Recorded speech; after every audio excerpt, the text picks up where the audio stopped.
Even, odd, or neither. Let's look at an example. F of x equals this right here. So let's first compute f of negative x, because here's the algebraic rule. If f of x equals f of negative x, then it's even. That's what I'm looking for. So if these two are equal to each other, then this is an even function. So let's compute f of negative x. We're going to plug in negative x everywhere we see x. We're going to plug in negative x. In other words, we're switching the signs on which ones. Does the sign switch here? No. No. Because the negative squared is still a positive. So the sign doesn't switch. Does the sign switch here? Yes, it does. It turns into a negative 2x. Does the sign switch here? No, it doesn't. Are these two equal to each other? Oh. No, they're not. So it's not even. Now let's find negative f of x. If negative f of x equals f of negative x, then it's odd. That's how you tell if it's odd, algebraically. So what's negative f of x? Well, it's negative 3x squared plus 2x minus 1. So does the sign switch here? Yes. Does the sign switch here? Yes. Does the sign switch here? Yes. That's what making a function negative does. It switches all the signs. Does making the x negative always switch all the signs? No, it doesn't. But if it did, it would be an odd function. Okay. So is this an odd function? Is this f of x an odd function? No. It would be odd if these two were equal to each other, but they're not, so it's not odd. So that's neither. This particular one is neither. Let's try another one. All right, even, odd, or neither? Well, for this one, again, I'm going to find f of negative x first. F of negative x, again, is this sign going to change when I make that a negative? Yes, it will, because that's an odd. So that's going to be negative 13x to the fifth. Is that sign going to change? Yes, it is, because it's odd. Is that sign going to change? Yes, it is, because it's odd. Are these two equal to each other? No. No, so it's not even, but it is odd, because when I make that whole thing negative, what's going to happen to every one of those signs? They're all going to change. So this is an odd function. Hey, guess what? Oh. It's an odd function. All of the powers are odd. When it's a polynomial function, it's always going to be an odd function if all of the powers are odd, because, well, that's why it's called an odd function. That's not the only reason it's called an odd function, but that's a duh thing. How about if these numbers right here were, I'm sorry, let me add one more thing. What if this, let's keep those numbers the same. And what if I had like a 3 here?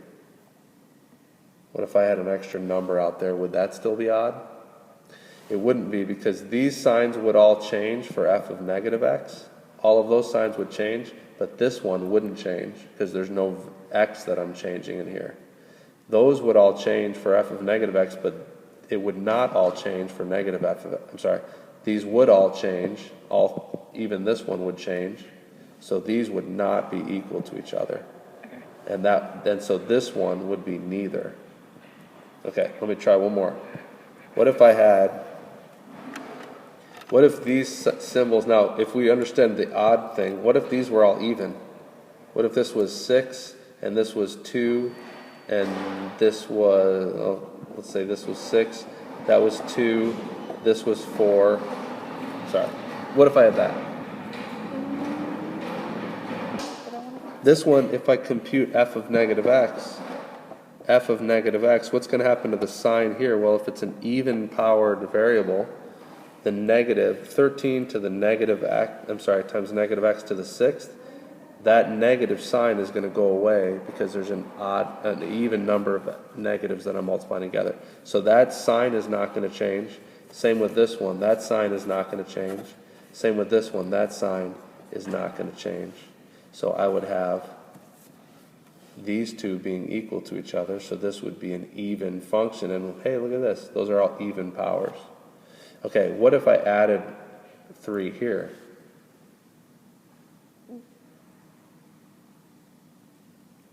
Does the sign change? No. The sign didn't change for any of these. So is f of x and f of negative x, are they equal? They are equal. So this is still even. So here's the little quick takeaway. If you have a polynomial function, that means if you have a function that looks like that, if all of the exponents are even, and even if there's a constant term, it's an even function. If all of the exponents are odd, but there's no constant term, it's an odd function. One more thing. Even functions are symmetric to the y-axis, always. Odd functions are always symmetric to the origin. You're going to have other functions, not just polynomial functions, that can be even or odd, but I'm not going to focus on that too much, just to give you a little heads up. The sine of x, if you've learned that before, that's an odd function. If you think about the sine function, it goes like this. Where's that symmetric? If I flip it once over the x and then over the y, I'm going to get back to the same thing, which means it's symmetric to the origin, and that proves that it's odd. Also, sine of x, negative sine of x equals sine of negative x. That's the definition of an odd function. Cosine of x, think about cosine of x. The cosine of x function starts here, and it goes, what's the cosine function? It's symmetric about just the y-axis. So the cosine function is an even function, and and that makes sense because the cosine of x, if you remember this identity, is equal to the cosine of negative x. And there's other functions that are even or odd that aren't polynomial functions as well, but just the reason they call them even and odd is because the most basic even and odd functions are polynomial functions, and you can tell quickly by looking at their powers if they're even or odd.